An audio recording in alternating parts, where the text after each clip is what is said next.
Efendim, Arda'nın Mutfağı YouTube kanalının olağanüstü çiğ börek tarifine hepiniz hoş geldiniz. Bravo. Ben bunları yemem. Çiğ böreği yerim. Çok kolay bir tariftir. Çok tutar. Dikkat edilmesi gereken verdiğim ölçülere riayet etmek. Öncelikle 3 su bardağı kadar unu şöyle tezgaha döküyorsunuz. Üzerine bir tutam tuz ekliyorsunuz. Sonra unun ortasında bir havuz açıyorsunuz. Bu açtığımız havuzun içerisine 1 bardak su ilave ediyoruz. 1 kaşık kadar sirke, 2 kaşık kadar da zeytinyağı ilave ediyoruz. Size daha önce çok söyledim. Hamur yaparken birazcık nemli kalırsa sizin için daha avantaj. Hafif unla toplarsınız. Ama kuru bir hamur tutarsanız unu su ekleyerek açamazsınız. O yüzden bir su bardağı dolu dolu su koymayı aman ihmal etmeyin. Sonra böyle çatalla bunu yavaş yavaş kapata kapata suyu dışarı kaçırmadan hamurumuzu yoğrulabilir bir kıvama kadar getireceğiz. Ve tabii ki yoğuracağız. Size verdiğim ölçüler tam, eksiksiz, laps olduğu için hiç ekstra bir şey yapmanıza gerek yok. Sadece güzel güzel yoğuracaksınız. Birazcık yoğurduktan sonra hamuru tabii ki hafif dinlendirmekte fayda var. Nasıl bir kıvamda olacak Naz? Evet, bakıyoruz. Aynen, yakın. Tabii.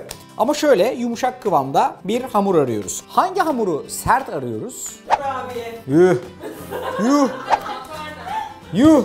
Aferin. Makarna, mantı, bunları birazcık daha sert arıyoruz. Şimdi bakınız, bir bezle üstünü örttüm. 5 dakika kadar dinlendireceğim. O sırada ben bunun içini hazırlayayım. Burada hafif böyle orta yağlı, az yağlı bir kıymam var. İçerisine suyuyla beraber rendelenmiş soğanı ilave ediyorum. Birazcık tuz, birazcık da karabiber ekledikten sonra her şeyi güzelce yoğuracağım. Unutmayın, çiğ böreğin iç harcının mutlaka ve mutlaka sulu olması lazım. Islak ıslak. Öbür türlü birazcık kıtıs kalacaktır içeride. Nasıl kalacaktır?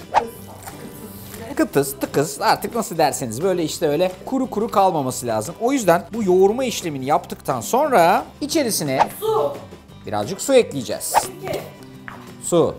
4-5 yemek kaşığı kadar su ekleyeceğiz bunun içerisine ve hafiften ıslak bir iç harç elde etmeye çalışacağız.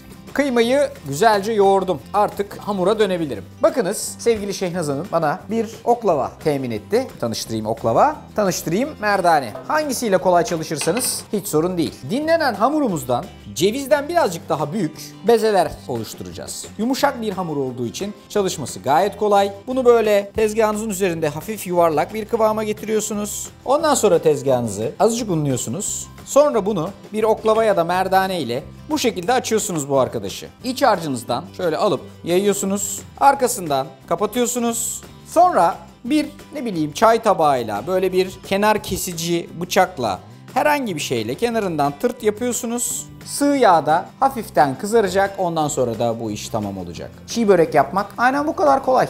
Efendim, çiğ böreklerinizi yaptığınız zaman ortaya böyle bir sonuç çıkıyor. Şerina, sen seversin çiğ börek. Çok, bayılırım. Çok güzel oldu. Ağzımızın suyu aktı. Yeme. Bu tekniği biliyorsunuz değil mi? Anlatmıştım bunu Instagram'da. Bilmeyenler için bir kez daha anlatayım. Bakınız efendim, bu tekniğin adı anakonda tekniği. Şimdi normalde timsah tekniği kullanılır, yanlış. Timsah tekniğinde ağzımızı böyle açıyoruz, bakın. Böyle. Yani şöyle. Ama anakonda tekniğinde böyle büyüyerek açıyoruz, böyle. Özellikle dürüm, lahmacun ve benzeri şeyler yerken böyle bak, böyle büyüyor ağız.